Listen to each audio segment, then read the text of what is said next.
Hi, I'm Rebecca Ashton from Quest Elite, here with another video for you. Today we're going to look at the plank. So the plank is a really good exercise to work on your posture and on your core, as long as it's done correctly. So why is it good for riders? When we're on a horse, you've got to think of your body as like a cylinder. So you don't want that cylinder to move around, but sometimes you want the feeling that the contents within the cylinder can move. So if your horse needs to be pushed forward a little bit more, yes, you use your legs, but you also want to keep up with the energy that you've produced with your legs. So you've got to almost have the feeling that you're pushing the contents of that cylinder from the back to the front of your body.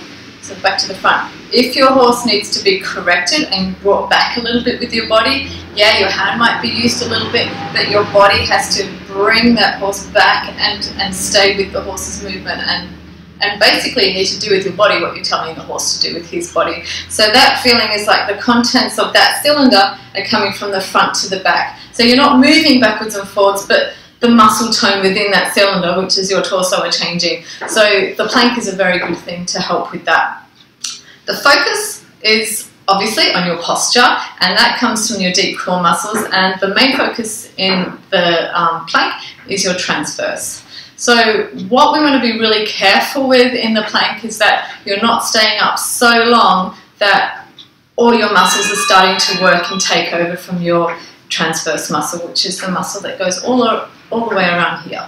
So if you start trying too hard or trying to hold the plank for too long and you're not doing it from a correct place, your other outer muscles, which are really there to move us rather than hold us, will start gripping. And that's not so good for, well, just functioning in general, but also for riding, because you need to be able to give aids, you need to be able to rotate your body, and so these outer muscles need to be able to still move and function. So today I'm going to look at the progressions of the planks, so starting from where you would begin if you've never done a plank before, working up to planking on two big footballs. Okay, so if we start with a plank, if you've never done it before, you're probably best to start on your knees and your hands. So it's really important with this stuff that you think about how you're doing it, not how long you're doing it, like I said. So it's got to come from the correct place. So you want to have the feeling that you've got, first of all, your knees under your hips and your hands under your shoulders. Okay, this is just a nice neutral position.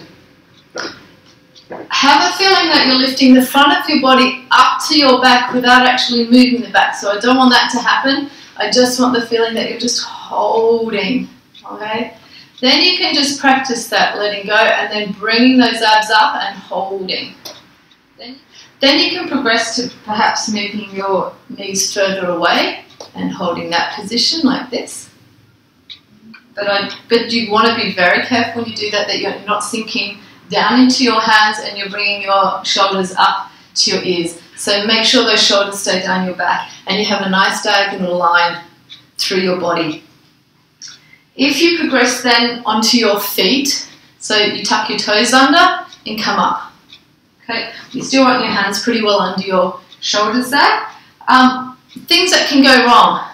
This is popular, dropping the pelvis down to the floor, so you've got to make sure you hold it up. The other way to cheat is keeping the bum too high. So try to keep this position nice and horizontal and really feel like it's coming from deep within your body, that you're not just Then what you can also do is a plank on your elbows, which a lot of you I'm sure are familiar with, and the same thing, you don't want to drop the pelvis down and you don't want to lift it too high. So just nice and even, keeping a neutral spine and keeping your abs lifting up the transverse muscles. The difference between those two mainly, if you're doing it on your elbow, it's quite good for strength, and you're using more balance when you do it on your hands. Okay, hold it for, I want to say as long as you can, but not to the point you stop breathing and everything tenses up. You're better to do a little bit and then stop, have a little break, go back to it. The other way you can look at a plank is also side planks. So this helps with the waist, and if you're on a horse, you don't want the horse throwing your pelvis around, so it helps to get good control muscular control of your waist.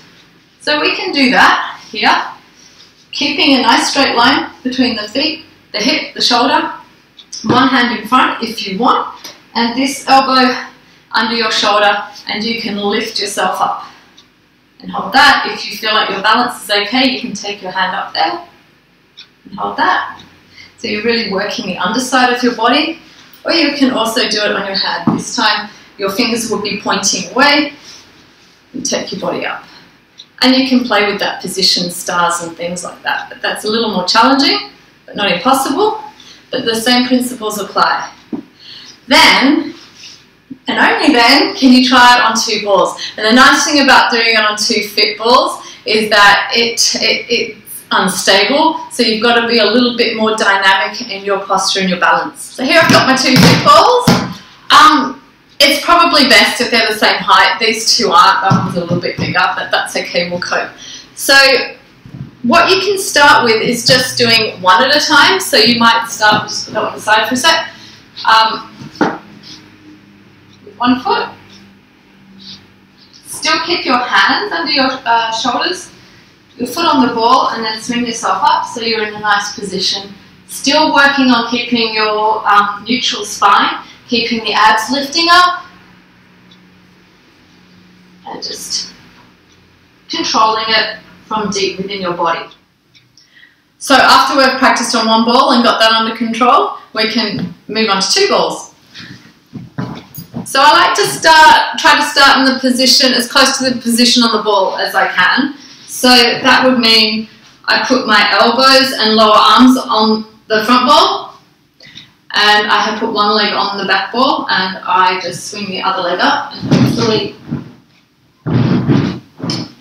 stay on. Keep as stable as you can. Keep the abs engaged, keep the shoulders down, and see how long you can hold it.